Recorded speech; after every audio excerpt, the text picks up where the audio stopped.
أسعار الدولار والعملات اليوم الجمعة الموافق 20/10/2023. السلام عليكم ورحمة الله وبركاته. متابعين ومشاهدين الكرام، أهلا وسهلا بحضراتكم. أتمنى الاشتراك في القناة وعمل اللايك فضلا وليس أمرا.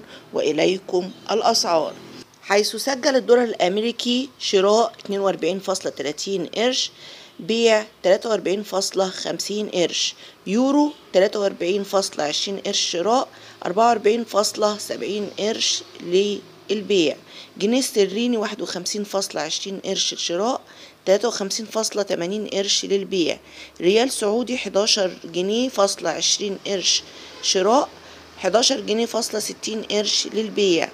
درهم إماراتي 11 جنيه فاصلة 45 قرش شراء، 11 جنيه فاصلة 75 قرش للبيع. أما على الدينار الكويتي وصل 133.50 قرش شراء، 139.20 قرش للبيع. وده كان السعر داخل السوق السوداء. ولا ننصح بالتداول عبر السوق السوداء، نحن مجرد عرض الأسعار فقط لا غير، والسعر متغير من مكان إلى مكان ومن وقت إلى آخر. والسلام عليكم ورحمة الله وبركاته. أشوفكم في فيديو جديد عن أسعار الدولار والعملات.